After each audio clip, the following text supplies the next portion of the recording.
Hello everyone, welcome to Prateek IQ. आज हम लोग देखेंगे Ghatna Chakra physics MCQ series का पार्ट 4 और टॉपिक है हमारा मोशन अंडर ग्रेविटी, गुरुत्व के अधीन गति। तो आते हैं आज के पहले क्वेश्चन पे। निम्नलिखित में से किसने न्यूटन से पूर्व ही बता दिया था कि सभी वस्तुएं पृथ्वी की ओर गुरुत्वाकर्षित होती है? आपके पास ऑप्शन है, option A Aryabhata, option B Varahamihira, option C Buddhagupta, option D Brahmagupta. तो करेक्ट आंसर क्या हो जाएगा? Option D will be the correct answer, Brahmagupta ने। क्वेश्चन नंबर 2 पे आते हैं। गुरुत्वाकर्षण का सिद्धांत किसने दिया? तो आइजैक न्यूटन ने दिया था। ऑप्शन सी आपका यहाँ पे सही आंसर हो जाएगा। गुरुत्वाकर्षण का सिद्धांत आइजैक न्यूटन ने दिया था। Option C will be the correct answer. Question number 3 पे आते हैं। अंतरिक्ष यात्री निर्वात में सीधे खड़े नहीं रह सकते क्योंकि आपके पास ऑप्शन है, ऑप्शन ए गुरुत्व नहीं होता, वहाँ पे ग्रेविटेशन नहीं होता है। ऑप्शन बी वायुमंडल में श्यानता बल बहुत तीव्र होता है। ऑप्शन सी सौर वायु ऊपर की ओर बल लगाती है। ऑप्शन डी वायुमंडलीय दबाव बहुत कम होता है। तो करेक्ट आंसर क्या हो जाएगा? क्योंकि वहाँ पे ग्रेविटेशन नहीं होता है। Option A will be the correct answer, वहाँ पे गुरुत्व नहीं होता है। क्वेश्चन नंबर 4 पे आते हैं। अंतरिक्ष यान जो चक्कर लगा रहा है उसमें से एक सेब छोड़ा जाता है तो वह पृथ्वी की ओर गिरेगा। ऑप्शन बी है कम गति से गतिवान होगा। ऑप्शन सी है अंतरिक्ष यान के साथ साथ उसी गति से गतिवान होगा। ऑप्शन डी है नन ऑफ दीज। तो करेक्ट आंसर क्या होगा? तो देखो, जब भी हम लोग स्पेस व्हीकल से कोई भी चीज़ को छोड़ेंगे ना, तो जो स्पीड होगी स्पेस व्हीकल की या अंतरिक्ष यान की, वही स्पीड उस ऑब्जेक्ट की भी होगी। तो जब हम अंतरिक्ष यान से सेब को छोड़ेंगे तो अंतरिक्ष यान के साथ साथ उसी गति से गतिवान होगा। ऑप्शन सी आपका यहाँ पे सही आंसर हो जाएगा। क्वेश्चन नंबर 5 पे आते हैं। पीसा की झुकी हुई मीनार गिर नहीं जाती क्योंकि आपके पास ऑप्शन है, ऑप्शन ए वह शीर्ष भाग में पतली या टैपर हो गई है। ऑप्शन बी वह बड़े तल क्षेत्रफल को आच्छादित करती है। ऑप्शन सी इसका गुरुत्वाकर्षण केंद्र निम्नतम स्थिति में रहता है। ऑप्शन डी गुरुत्व केंद्र से जाने वाली जो ऊर्ध्वाधर लाइन है वो तल के अंदर रहती है। तो करेक्ट आंसर क्या होगा? Option D will be the correct answer. पीसा की झुकी हुई मीनार क्यों नहीं गिरती है? तो क्योंकि गुरुत्व केंद्र से जाने वाली ऊर्ध्वाधर लाइन तल के अंदर रहती है। Option D will be the correct answer. Question number 6 पे आते हैं। यदि पृथ्वी और सूर्य की दूरी जो है उसके स्थान पर दोगुनी होती तो सूर्य द्वारा पृथ्वी पर गुरुत्वाकर्षण बल जो पड़ता वह क्या होगा? आपके पास ऑप्शन है, ऑप्शन ए अब जितना है उसका दोगुना। ऑप्शन बी अब जितना है उसका 4 गुना। ऑप्शन सी अब जितना है उसका चौथा भाग। ऑप्शन डी अब जितना है उसका आधा भाग। देखो क्वेश्चन क्या बोल रहा है ना कि देखो, मान लो कि अर्थ है यहाँ पे और ये सन है, ठीक है। इन दोनों के बीच का डिस्टेंस मान लो कि आर है, तो फोर्स कितना लगेगा? तो हम लोग क्या जानते हैं, फोर्स का फॉर्मूला क्या होता है? G m1m2/r²। तो यहाँ पे मास का अर्थ हमने m मान लिया और सन का अर्थ क्या मान लिया? ms मान लिया। डिस्टेंस कितना है? r है ना, तो r² हो गया। अब क्वेश्चन में पूछ रहा है कि इस r को अगर डबल कर दिया जाए तो फोर्स पे क्या इफेक्ट पड़ेगा, गुरुत्वाकर्षण बल पे क्या फर्क पड़ेगा? तो देखो, जब r को डबल करेंगे तो क्या हो जाएगा हमारा?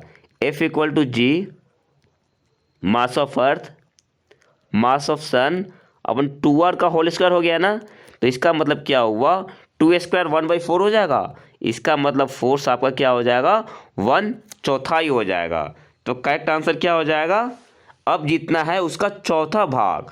Option C will be the correct answer. Correct answer क्या हो जाएगा? ऑप्शन सी। क्वेश्चन नंबर 7 पे आते हैं। जब कोई वस्तु ऊपर से गिराई जाती है तो उसका भार होता है। आपके पास ऑप्शन है, ऑप्शन ए 0, ऑप्शन बी अपरिवर्तित, ऑप्शन सी परिवर्तनशील, ऑप्शन डी सभी गलत है। तो करेक्ट आंसर क्या हो जाएगा? Option B will be the correct answer. देखो, वेट क्या होता है? वेट का फॉर्मूला क्या होता है? मास इंटू जी तो कांस्टेंट होता है ना, 9.8 मीटर पर सेकेंड स्क्वायर, और मास भी कांस्टेंट होता है, तो उसके भार पे कोई फर्क नहीं पड़ेगा, ठीक है। ऑप्शन बी आपका यहाँ पे करेक्ट आंसर हो जाएगा। बस इसमें एक चीज़ और करना है कि एयर रेसिस्टेंस को नेगलेक्ट करेंगे। जो एयर रेसिस्टेंस होगा ना, एयर रेसिस्टेंस को नेगलेक्ट कर देते हैं। क्वेश्चन नंबर 8 पे आते हैं। लकड़ी, लोहे व मोम के समान आकार के टुकड़ों को समान ऊंचाई से पृथ्वी पर गिराया जाता है तो कौन सा टुकड़ा सर्वप्रथम पृथ्वी की सतह पर पहुंचेगा? आपके पास ऑप्शन है, ऑप्शन ए लकड़ी, ऑप्शन बी मोम, ऑप्शन सी लोहा, ऑप्शन डी सभी साथ साथ पहुंचेंगे। तो हम लोग फॉर्मूला जानते हैं, क्या होता है, s equal to u t plus half a t square. मान लो कि ऊंचाई क्या है, एच है, इनिशियल वेलोसिटी से ड्रॉप किया जा रहा है ना, तो यू क्या है, जीरो है इनिशियल वेलोसिटी, तो ये टर्म आपका जीरो हो गया। हाफ ए टी स्क्वायर होता है, ए की वैल्यू कितनी है, एक्सेलरेशन ड्यू टू ग्रेविटी जी है, तो जी इंटू टी स्क्वायर। तो यहाँ से टी की वैल्यू कितनी हो जाएगी, अंडर रूट 2h अपॉन जी। अब देखो यहाँ पे कहीं पे मास पे डिपेंड कर रहा है, कहीं पे नहीं कर रहा है ना, हाइट पे डिपेंड कर रहा है और जी पे डिपेंड कर रहा है। तो जी तो कांस्टेंट है और हाइट सबके लिए सेम है। इसका मतलब क्या हुआ कि जो लकड़ी, लोहे व मोम के समान है सभी साथ पहुंचेंगे। तो करेक्ट आंसर क्या हो जाएगा, option D will be the correct answer. Correct answer सभी साथ साथ पहुंचेंगे। क्वेश्चन नंबर 9 पे आते हैं। हवा में लोहे और लकड़ी की समान भार की गेंद को समान ऊंचाई से गिराने पर आपके पास ऑप्शन है, ऑप्शन ए पृथ्वी पर दोनों एक समय गिरेगी, ऑप्शन बी एक पहले गिरेगी एक बाद में गिरेगी, लकड़ी की गेंद बाद में गिरेगी, ऑप्शन डी कुछ अंतराल में गिरेगी। तो करेक्ट आंसर क्या हो जाएगा, देखो यहाँ पे क्या है, जब हवा की अनुपस्थिति होगी, जब एयर रेजिस्टेंस नेगलेक्ट होगा, तब तो क्या होता है कि सेम टाइम पे गिरेगी, एक साथ ही दोनों गिरेगी। लेकिन यहाँ पे एयर रेसिस्टेंस है, इसलिए आपका आंसर क्या हो जाएगा, लकड़ी की गेंद बाद में गिरेगी। ठीक है, option C will be the correct answer. Question number 10 पे आते हैं। दो गेंदे ए तथा बी क्रमशः 10 किलोग्राम तथा 1 किलोग्राम की है, उन्हें 20 मीटर की ऊंचाई से एक साथ गिराया जाता है, निम्नलिखित में से कौन सा सही है? आपके पास ऑप्शन है, ऑप्शन ए भूमि पर ए पहले पहुंचेगी, ऑप्शन बी भूमि पर बी पहले पहुंचेगी, ऑप्शन सी भूमि पर दोनों ए और बी एक साथ पहुंचेगी, ऑप्शन डी उपयुक्त में से कोई नहीं। तो करेक्ट आंसर क्या हो जाएगा, तो मैंने अभी थोड़ी देर बताया था, यहाँ पे आपको एयर रेसिस्टेंस को क्या करना है, नेगलेक्ट करना है। ठीक है, तो करेक्ट आंसर यहाँ पे क्या हो जाएगा, option C will be the correct answer. भूमि पर दोनों ए और बी एक साथ पहुंचेगी। ठीक है, क्योंकि फॉर्मूला क्या होता है, देखो एच कितना दिया हुआ है, 20 मीटर दिया हुआ है ना, इनिशियल वेलोसिटी जीरो है। अब देखो वी स्क्वायर इक्वल टू क्या होता है, यू स्क्वायर प्लस 2as, ये क्या है यहाँ पे, एक्सेलरेशन ड्यू टू ग्रेविटी है ना, जी है, तो v square equal to zero हो गया plus 2 multiply by g multiply by height कितनी है 20 मीटर। अब देखो यहाँ पे वेलोसिटी किस पे डिपेंड कर रहा है, वेलोसिटी की वैल्यू कितनी आ गई, अंडर रूट 14g। यहाँ पे हाइट से कोई मास से कोई मतलब नहीं है ना, केवल किस पे डिपेंड कर रहा है, जी पे डिपेंड कर रहा है, जी तो सेम है, कांस्टेंट है। तो करेक्ट आंसर क्या हो जाएगा, option C will be the correct answer. दोनों गेंद समान वेग से एक साथ भूमि पे गिरेगी। ठीक है, ऑप्शन सी आपका यहाँ पे सही आंसर हो जाएगा। क्वेश्चन नंबर 11 पे आते हैं। चंद्रमा पर मानव का वजन पृथ्वी की तुलना में 1/6 रहता है। कारण क्या बता रहा है कि चंद्रमा पर पृथ्वी की तरह गुरुत्वाकर्षण नहीं है। निम्नलिखित कूटों में से सही उत्तर का चयन कीजिए। पहला है, कथन और कारण दोनों सही है तथा कारण कथन को सही स्पष्ट करता है। अब देखो ये तो सही है, कथन तो सही है, चंद्रमा पर मानव का वजन पृथ्वी की तुलना में 1/6 रहता है, लेकिन कारण क्या है, चंद्रमा पर पृथ्वी की तरह गुरुत्वाकर्षण नहीं है। नहीं, कारण ऐसा नहीं है, कारण ये है ना कि जो ग्रेविटेशन लगता है ना पृथ्वी वो मून पे, वो अर्थ के ग्रेविटेशन का 1/6 पार्ट होता है, इसलिए ऐसा होता है। तो करेक्ट आंसर यहाँ पे क्या हो जाएगा, ऑप्शन सी। कथन सही है परंतु कारण गलत है, ऑप्शन सी आपका यहाँ पे सही आंसर हो जाएगा। क्वेश्चन नंबर 12 पे आते हैं।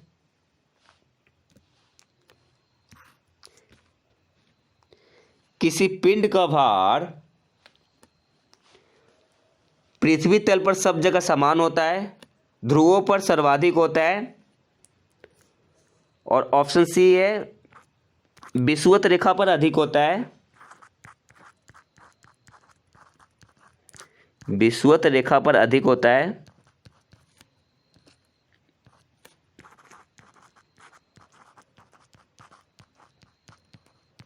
और ऑप्शन डी है नन ऑफ दीज। ठीक है, नन ऑफ दीज। तो करेक्ट आंसर क्या हो जाएगा? तो देखो जो जी वेट क्या होता है, एम जी, और अर्थ जो होता है ना, अर्थ के पोल पे जी की वैल्यू सबसे ज़्यादा होती है। तो जाहिर सी बात है जब जी की वैल्यू पोल पे जाता है या ध्रुव पे जाता है तो वहाँ पे वेट भी ज़्यादा होगा। तो करेक्ट आंसर क्या हो जाएगा? Option B will be the correct answer. किसी पिंड का भार ध्रुवों पर सर्वाधिक होता है। ऑप्शन बी आपका यहाँ पे सही आंसर हो जाएगा। क्वेश्चन नंबर 13 पे आते हैं। मानव शरीर का भार होता है ध्रुवों पर अधिकतम। ऑप्शन बी है पृथ्वी की सतह पर सब जगह एक समान। ऑप्शन बी विषुवत रेखा पर अधिकतम। ऑप्शन डी मैदानी भागों की अपेक्षा पर्वतों पर अधिक। तो अभी मैंने बताया था पोल पे जी की वैल्यू ज़्यादा होती है, तो मानव शरीर का भार कहाँ पे ज़्यादा होगा? ध्रुव पे ही होगा। तो करेक्ट आंसर यहाँ पे क्या हो जाएगा? Option A will be the correct answer. ध्रुवों पर अधिकतम होता है। क्वेश्चन नंबर 14 पे आते हैं। एक पिंड का अधिकतम भार निम्नलिखित में से किस में होता है? आपके पास ऑप्शन है वायु, ऑप्शन बी जल, option C hydrogen, option D nitrogen. तो करेक्ट आंसर क्या हो जाएगा? देखो क्वेश्चन क्या पूछ रहा है आपसे कि मान लो कि ये कोई 4 जार ले लिया हमने, ठीक है, डीप है वो, इसमें एयर है, एयर काफ़ी सारे गैसों का मिश्रण होता है, इसमें H2O है, इसमें हाइड्रोजन है और इसमें नाइट्रोजन है। इन सब में एक कोई ऑब्जेक्ट डाला जा रहा है, ठीक है, कोई ऑब्जेक्ट इसमें डाला गया, इसमें डाला गया, इसमें डाला गया, इसमें डाला गया। तो किस पिंड का अधिकतम भार निम्नलिखित में से किस में होता है? एक पिंड का, तो जो सबसे हल्का होगा ना वहाँ पे भार अधिक होगा। देखो पानी में जब हम जाते हैं ना तो हमारा भाई या पानी में किसी ऑब्जेक्ट को डालोगे ना तो उसका वेट कम होता है, ठीक है। तो जो जितना हल्का होगा ना उसी में पिंड का अधिकतम भार होगा। तो सबसे हल्का कौन है? हाइड्रोजन है ना यहाँ पे। तो करेक्ट आंसर आपका क्या हो जाएगा? Option C hydrogen. Question number 15 पे आते हैं।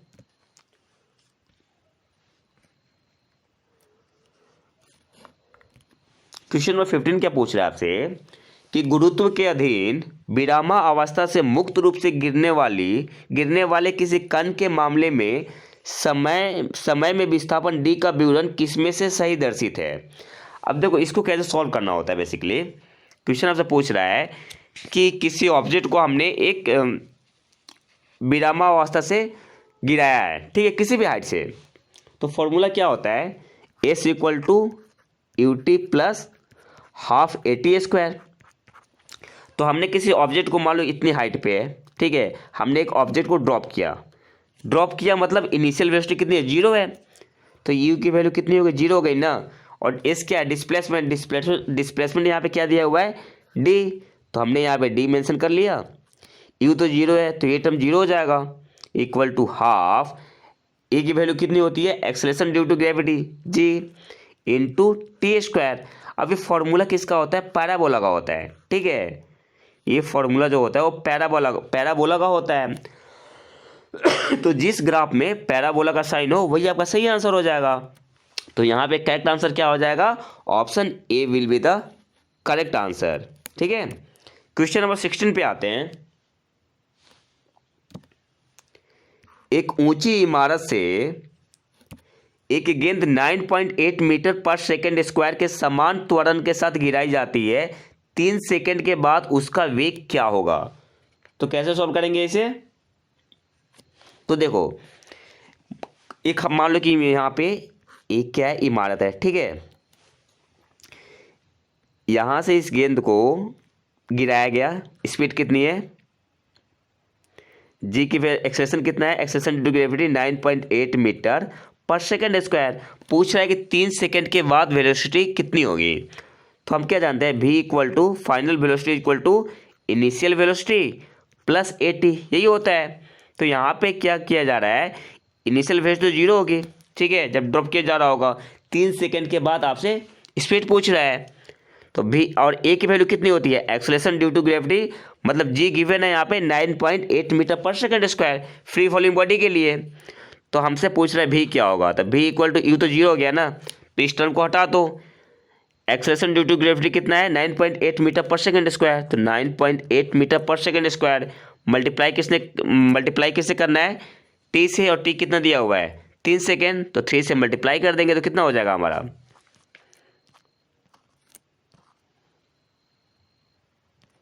29.4 मीटर पर सेकेंड हो जाएगा वेलोसिटी। तो करेक्ट आंसर क्या हो जाएगा, option C will be the correct answer.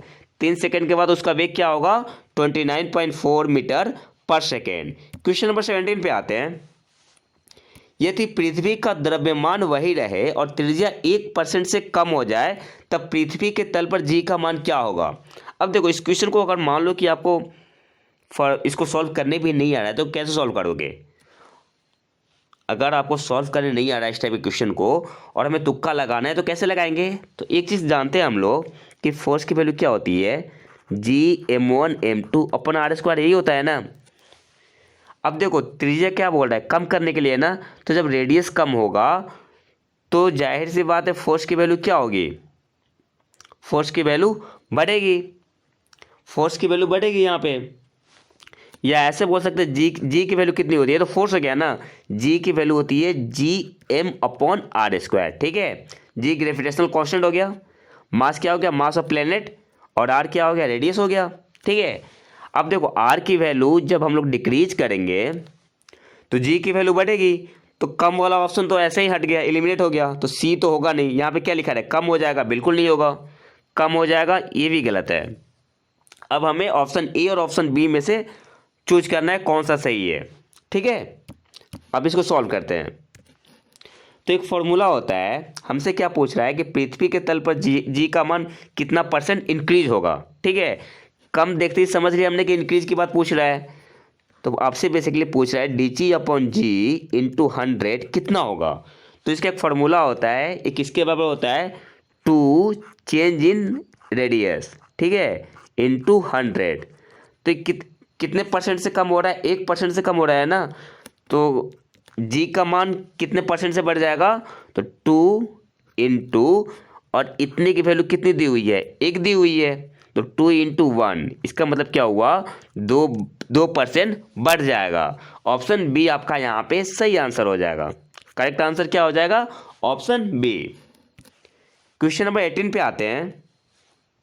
विनाशकारी भूकंप के गुरुत्व के कारण त्वरण होगा। तो जब भी विनाशकारी भूकंप आएगा ना, तो एक्सेलरेशन कितना होगा, त्वरण कितना होगा, जो एक्सेलरेशन ड्यू टू ग्रेविटी होता है ना उससे ज़्यादा होगा, मतलब ग्रेटर देन जी होगा। और जी की वैल्यू कितनी होती है 9.8 मीटर पर सेकेंड स्क्वायर, ठीक है।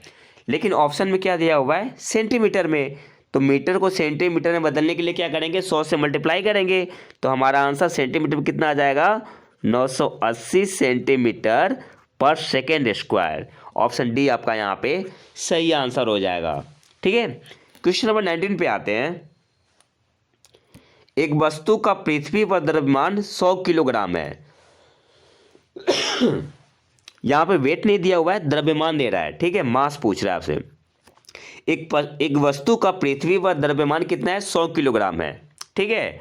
अगर चंद्रमा पर गुरुत्व जनित त्वरण G/6 है, देखो अर्थ में कितना है gravity, acceleration due to gravity earth में कितना है 10 मीटर पर सेकेंड स्क्वायर। अगर चंद्रमा पर गुरुत्व जनित त्वरण मतलब एक्सेलरेशन ड्यू टू ग्रेविटी चंद्रमा में कितना है Ge/6 है, मतलब अर्थ का 1/6 है, तो चंद्रमा पर वस्तु का द्रव्यमान क्या होगा, तो मास क्या होता है, कांस्टेंट होता है, ठीक है। वेट चेंज होगा लेकिन मास तो क्या होगा आपका, कांस्टेंट ही होगा ना। इसका मतलब जो पृथ्वी पर द्रव्यमान है वही द्रव्यमान कितना हो जाएगा, वही द्रव्यमान मून पे भी होगा। तो करेक्ट आंसर क्या हो जाएगा, option C will be the correct answer. अगर यही पे भार दिया होता ना, वेट दिया होता, तब आपका आंसर 100/6 होता, लेकिन यहाँ पे तो द्रव्यमान पूछ रहा है और द्रव्यमान तो कांस्टेंट होता है, तो करेक्ट आंसर क्या हो जाएगा, option C will be the correct answer. Question number 20 पे आते हैं। भारहीनता होती है, आपके पास ऑप्शन है, ऑप्शन ए गुरुत्वाकर्षण की शून्य स्थिति में, ऑप्शन बी जब गुरुत्वाकर्षण घटता है, ऑप्शन सी निर्वात की स्थिति में, ऑप्शन डी उपरोक्त में से कोई नहीं। तो करेक्ट आंसर क्या हो जाएगा? हम लोग वेटलेस फील कब करते हैं? जब ग्रेविटेशन नहीं होता है। तो करेक्ट आंसर यहाँ पे हो जाएगा option A will be the correct answer, गुरुत्वाकर्षण की शून्य स्थिति में। क्वेश्चन नंबर 21 पे आते हैं। निम्नलिखित में से कौन सुमेलित क्रम में है? आपके पास ऑप्शन है, ऑप्शन ए रेडियम। तो देखो रेडियम की खोज किसने की थी? मैडम क्यूरी और पियरे क्यूरी ने। तो ए का क्या हो जाएगा? ए का आपका क्या हो गया? 2 हो गया। पेनिसिलिन की खोज किसने की थी? अलेक्जेंडर फ्लेमिंग ने। तो बी का क्या हो जाएगा? बी का 1 हो जाएगा। एक्सरे की खोज किसने की थी? तो एक्सरे की खोज की थी W.K. रोएंटजेन ने। तो सी का आपका हो गया 4। और डी का क्या हो जाएगा? चेचक की खोज किसने की थी? एडवर्ड जेनर ने। तो डी का आपका क्या हो जाएगा? 3 हो जाएगा। डी का क्या हो गया? 3 हो गया।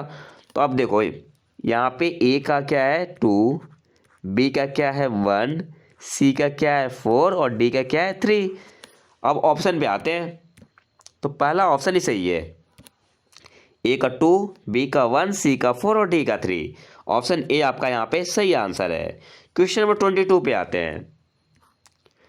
पृथ्वी अपने कक्ष में लगभग 4400 किलोमीटर प्रति घंटा की गति से घूमती है। इस तेज गति को हम अनुभव क्यों नहीं करते हैं? आपके पास ऑप्शन है, ऑप्शन ए पृथ्वी के आकार की अपेक्षा में हम बहुत छोटे हैं। ऑप्शन बी अपने कक्ष में पृथ्वी की गति की अपेक्षा में हमारी गति शून्य है। ऑप्शन सी संपूर्ण सूर्यमंडल भी चलायमान है। ऑप्शन डी पृथ्वी का गुरुत्वाकर्षण निरंतर हमें पृथ्वी के केंद्र की ओर खींचता है। तो करेक्ट आंसर क्या हो जाएगा? तो जो रिलेटिव वेलोसिटी होती है वो 0 होती है। तो करेक्ट आंसर क्या हो जाएगा? Option B will be the correct answer. अपने कक्ष में पृथ्वी की गति की अपेक्षा में हमारी गति क्या है? 0 है, शून्य है। तो ऑप्शन बी आपका यहाँ पे सही आंसर हो जाएगा। क्वेश्चन नंबर 23 पे आते हैं। यदि पृथ्वी का गुरुत्वाकर्षण बल अचानक लुप्त हो जाता है तो निम्न में से कौन सा परिणाम सही होगा? आपके पास ऑप्शन है, ऑप्शन ए वस्तु का भार शून्य हो जाएगा परंतु द्रव्यमान वही रहेगा। ऑप्शन बी वस्तु का द्रव्यमान शून्य हो जाएगा परंतु भार वही रहेगा। ऑप्शन सी वस्तु का भार तथा द्रव्यमान दोनों शून्य हो जाएंगे। ऑप्शन डी वस्तु का द्रव्यमान बढ़ जाएगा। तो मैंने क्या बताया था? देखो मास तो कांस्टेंट होता है और वेट क्या होता है? भार क्या होता है? m इंटू जी। अब यहाँ से पूछ रहा है कि गुरुत्वाकर्षण बल अचानक लुप्त हो जाता है, मतलब जी की वैल्यू 0 हो जाती है। तो वेट क्या होगा? भार आपका 0 हो जाएगा लेकिन मास तो वही रहेगा ना। तो करेक्ट आंसर क्या हो जाएगा? Option A will be the correct answer. वस्तु का भार शून्य हो जाएगा परंतु द्रव्यमान जो है वही रहेगा। ऑप्शन ए आपका यहाँ पे सही आंसर हो जाएगा। क्वेश्चन नंबर 24 पे आते हैं। पृथ्वी के चारों ओर परिक्रमा कर रही जो कृत्रिम उपग्रह है, आर्टिफिशियल सैटेलाइट, इसलिए पृथ्वी पर नीचे नहीं गिरता क्योंकि पृथ्वी का आकर्षण उतनी दूरी पर अस्तित्व विहीन होता है। ऑप्शन बी है चंद्रमा के आकर्षण से निष्क्रिय हो जाता है। ऑप्शन सी उसकी नियमित चाल के लिए आवश्यक गति प्रदान करता है। ऑप्शन डी उसकी गति के लिए आवश्यक त्वरण प्रदान करता है। तो करेक्ट आंसर यहाँ पे क्या हो जाएगा? Option D will be the correct answer. Correct answer क्या हो जाएगा? ऑप्शन डी उसकी गति के लिए, जो पृथ्वी का आकर्षण होता है उसकी गति के लिए आवश्यक त्वरण प्रदान करता है। ऑप्शन डी आपका यहाँ पे सही आंसर हो जाएगा। ठीक है, जैसे मान लो क्या अर्थ है, ठीक है, और एक सैटेलाइट यहाँ पे मूव कर रहा है, घूम रहा है चारों तरफ, लेकिन ये क्वेश्चन पूछ रहा है कि पृथ्वी पर क्यों नहीं गिर जाता। ठीक है, तो जो फोर्स ऑफ वो ग्रेविटेशनल फोर्स लगता है ना इन दोनों के बीच में, जो gravitational force G m1 m2 अपन r² लगता है, तो ये क्या करता है? इस सैटेलाइट को क्या देता है? एक उसकी गति के लिए आवश्यक एक्सेलरेशन प्रदान करता है। ठीक है, तो करेक्ट आंसर क्या हो जाएगा? ऑप्शन डी आपका यहाँ पे सही आंसर हो जाएगा। उसकी गति के लिए आवश्यक त्वरण प्रदान करता है। अब एक्सेलरेशन मिल गया तो उसे मोशन भी मिल गया। तो यहाँ पे करेक्ट आंसर क्या हो जाएगा? Option D. क्वेश्चन नंबर 25 पे आते हैं। एक भू उपग्रह अपने कक्ष में निरंतर गति करता है। यह अभिकेंद्र बल के प्रभाव से होता है। जो प्राप्त होता है उपग्रह को प्रेरित करने वाले रॉकेट इंजन से, ठीक है, सेंट्रीपिटल फोर्स बोलते हैं इसे। अभिकेंद्र बल को क्या बोलते हैं इंग्लिश में? सेंट्रीपिटल फोर्स, ठीक है। ऑप्शन बी है पृथ्वी द्वारा उपग्रह पर लगने वाले गुरुत्वाकर्षण से। ऑप्शन सी सूर्य द्वारा उपग्रह पर लगने वाले गुरुत्वाकर्षण से। ऑप्शन डी उपग्रह द्वारा पृथ्वी पर लगने वाले गुरुत्वाकर्षण से। तो करेक्ट आंसर क्या हो जाएगा? Option B will be the correct answer, पृथ्वी द्वारा उपग्रह पर लगने वाले गुरुत्वाकर्षण से। एक भू उपग्रह अपने कक्ष में निरंतर गति करता है।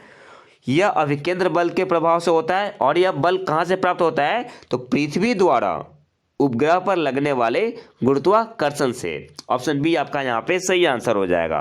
क्वेश्चन नंबर 26 पे आते हैं। जो आर्टिफिशियल सैटेलाइट होता है, कृत्रिम उपग्रह, पृथ्वी से सुस्पष्टता से ट्रैक किया जा सकता है डॉपलर प्रभाव द्वारा, रडार द्वारा, सोनार द्वारा या पल्सर द्वारा। तो करेक्ट आंसर यहाँ पे क्या हो जाएगा? Option A will be the correct answer, Doppler effect द्वारा, ठीक है। क्वेश्चन नंबर 27 पे आते हैं। अपने कक्ष में एक उपग्रह पृथ्वी के चक्कर लगाता रहता है, वह ऐसा निम्न में से किस कारण से करता है? आपके पास ऑप्शन है। ऑप्शन ए अपकेंद्रीय बल, ऑप्शन बी केंद्राभिमुखी बल जिसे क्या बोलते हैं? सेंट्रीपिटल फोर्स, ऑप्शन सी गुरुत्वाकर्षण बल या इसकी कमी, ऑप्शन डी कोई अन्य बल। तो अभी मैंने बताया था थोड़ी देर पहले कि अपने कक्ष में एक उपग्रह पृथ्वी के चक्कर लगाता रहता है। ऐसा क्यों होता है? तो जो सेंट्रीपिटल फोर्स काम करता है उसकी वजह से होता है। ऑप्शन बी आपका यहाँ पे सही आंसर हो जाएगा। Option B will be the correct answer, उपग्रह अपने कक्ष में अभिकेंद्र बल के कारण पृथ्वी का चक्कर लगाता रहता है। क्वेश्चन नंबर 28 पे आते हैं।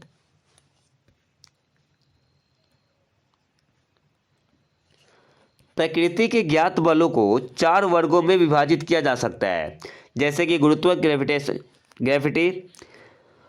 ग्रेविटेशनल फोर्स होता है, विद्युत चुंबकत्व होता है, दुर्बल नाभिकीय बल और प्रबल नाभिकीय बल। उनके संदर्भ में निम्नलिखित कथनों में से कौन सा एक सही नहीं है? तो देखो, सबसे वीक जो होता है ना, होता है ग्रेविटेशनल फोर्स ही, ठीक है। गुरुत्व बल जो होता है सबसे वीक होता है। पहला ऑप्शन क्या है? गुरुत्व चारों में सबसे प्रबल है, मतलब सबसे स्ट्रांग है। तो यही ऑप्शन क्या होगा आपका? गलत होगा, ठीक है। ये सबसे कमजोर होता है। ऑप्शन बी क्या है? विद्युत इलेक्ट्रोमैग्नेटिक सिर्फ विद्युत आवेश वाले कणों पर क्रिया करता है, बिल्कुल सही है। विद्युत चुंबकत्व सिर्फ विद्युत आवेश वाले कणों पर क्रिया करता है, ऑप्शन बी बिल्कुल सही है आपका। ऑप्शन सी क्या है? दुर्बल नाभिकीय बल विघटन नाभिकता का कारण है, सही है, ऑप्शन सी भी सही है।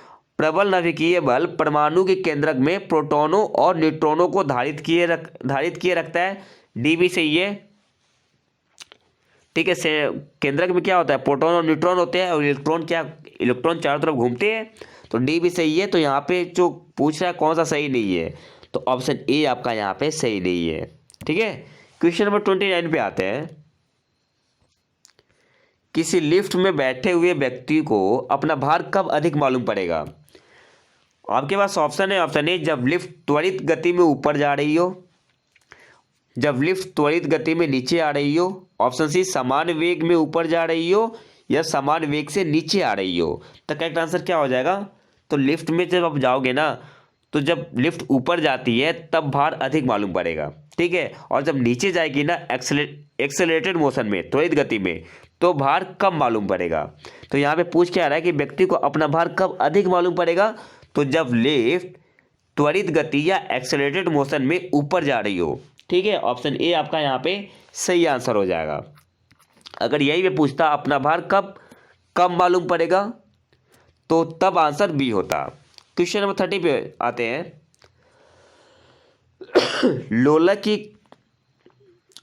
लोलक की कालावधि, टाइम पीरियड, द्रव्यमान के ऊपर निर्भर करती है, लंबाई के ऊपर निर्भर करती है, समय के ऊपर निर्भर करती है या तापक्रम के ऊपर निर्भर करती है। तो करेक्ट आंसर क्या हो जाएगा? तो टाइम पीरियड का फॉर्मूला क्या होता है? 2π/L/G, ठीक है। तो फॉर्मूला के अकॉर्डिंग अगर देखा जाए तो किस पे डिपेंड करता है? लेंथ के ऊपर, ठीक है। ऑप्शन बी आपका यहाँ पे सही आंसर हो जाएगा। और कुछ हद तक देखा जाए तो टेम्परेचर पे भी डिपेंड करेगा, लेकिन वो जब टेम्परेचर हाई टेम्परेचर हो, जब जो लेंथ हो ना एक्सपेंड कर जाए तो उस पर फ़र्क पड़ेगा। लेकिन यहाँ पे जो एक्यूरेट आंसर होगा वो आपका ऑप्शन बी ही होगा, क्योंकि फिर वो सेकंड कंडीशन में आ जाता है। तो यहाँ पे करेक्ट आंसर क्या हो जाएगा? Option B. क्वेश्चन नंबर 31 पे आते हैं।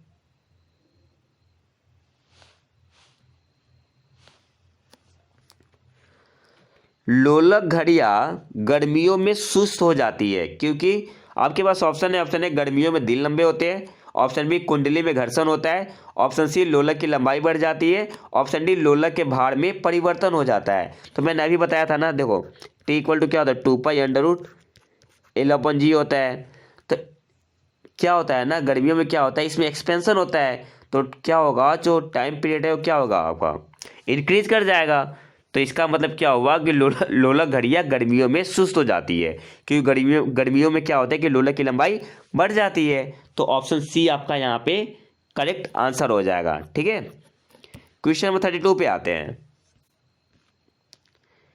एक लड़की झूले पर बैठी स्थिति में झूला झूल रही है। उस लड़की के खड़े हो जाने पर प्रदोल आवर्तकाल पे क्या फर्क पड़ेगा? आपके पास ऑप्शन ए कम हो जाएगा, ऑप्शन बी अधिक हो जाएगा, ऑप्शन सी लड़की की ऊंचाई पर निर्भर करेगा, ऑप्शन डी अपरिवर्तित रहेगा। तो करेक्ट आंसर क्या हो जाएगा? Option A will be the correct answer कि प्रदोल आवर्तकाल क्या होगा? कम हो जाएगा। ऑप्शन ए आपका यहाँ पे सही आंसर हो जाएगा। लड़की झूले पर बैठी स्थिति में झूला झूल रही है, अब जैसे ही वो खड़ी होगी ना तो जो लोलक की प्रभावी लंबाई होती है इफेक्टिव लेंथ, वो क्या हो जाएगा? कम हो जाएगा, ठीक है। वो कम हो जाएगा तो आवर्तकाल क्या हो जाएगा? कम हो जाएगा। ऑप्शन ए आपका यहाँ पे सही आंसर हो जाएगा, ठीक है। क्वेश्चन नंबर 33 पे आते हैं। पेंडुलम घड़ी तीव्र गति से चल सकती है। आपके पास ऑप्शन ए ग्रीष्म ऋतु में, ऑप्शन बी शीतकाल में, ऑप्शन सी वसंत ऋतु में, ऑप्शन डी वर्षा ऋतु में। तो करेक्ट आंसर क्या हो जाएगा? तो देखो फार्मूला हमने एक फार्मूला क्या देखा है कि जो टाइम पीरियड का फार्मूला होता है 2π√L/G। देखो लेंथ बढ़ेगा टी भी बढ़ेगा, टी बढ़ेगा, टी जो टाइम पीरियड बढ़ने का मतलब क्या हुआ? फास्ट थोड़ा ही हुआ, और स्लो हो गई गाड़ी, टाइम पीरियड बढ़ गया। तो हम देखेंगे अब देखो शीतकाल में क्या होता है? टेम्परेचर कम होता है। शीतकाल में क्या होगा? टेम्परेचर आपका कम होगा, तो ये छोटा ही होगा, ठीक है, फैलेगा नहीं, ये फैलेगा नहीं। तो यहाँ पे जो सबसे फास्ट किस में चलेगा? शीतकाल में। ऑप्शन बी आपका यहाँ पे सही आंसर हो जाएगा। करेक्ट आंसर क्या हो जाएगा? ऑप्शन बी शीतकाल में। क्वेश्चन नंबर 34 पे आते हैं। पृथ्वी का पलायन वेग, जिसे इंग्लिश में क्या बोलते हैं? Escape velocity. एस्केप वेलोसिटी, अच्छा एस्केप वेलोसिटी होता क्या है?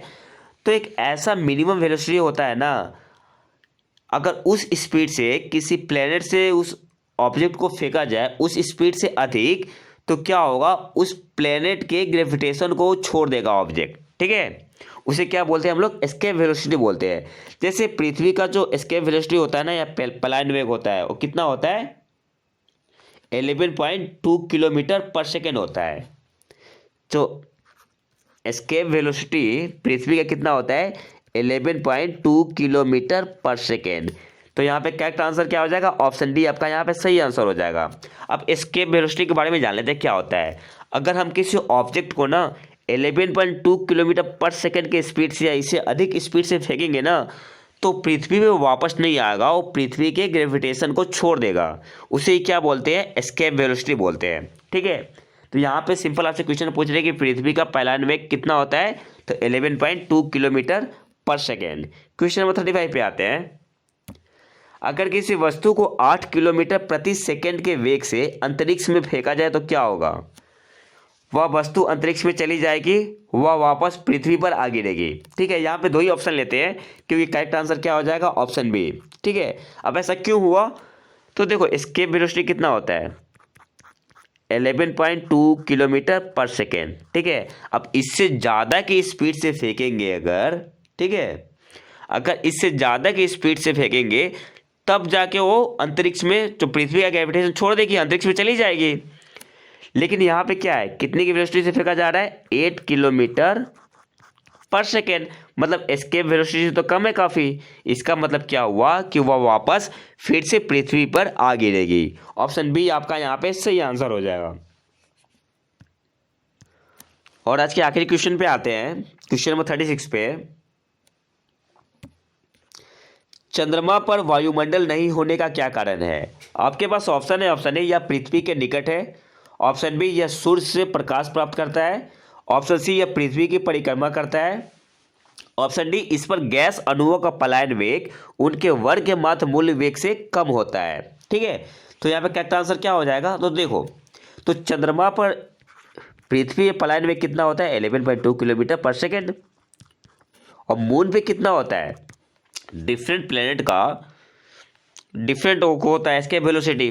ठीक है, तो मून पे जो वेलोसिटी होता है ना, एस्केप वेलोसिटी, वो आपका होता है 2.4 किलोमीटर पर सेकेंड। ठीक है, जिसकी वजह से क्या होता है ना कि वायुमंडल क्या है, अनेक गैसों का मिश्रण है, और चंद्रमा का जो एस्केप वेलोसिटी होता है काफ़ी कम होता है, जिसकी वजह से चंद्रमा पर पलायन वेग से गैस के अणुओं का वेग ज़्यादा होने के कारण वो क्या करते हैं, वहाँ से पलायन कर जाते हैं। तो करेक्ट आंसर क्या हो जाएगा? Option D will be the correct answer. तो ये तो था हमारा आज का लेक्चर। अगर वीडियो पसंद है तो लाइक करें और चैनल को सब्सक्राइब जरूर कर लें। मिलते हैं नए वीडियो में नए टॉपिक के साथ, तब तक के लिए नमस्कार, जय हिंद।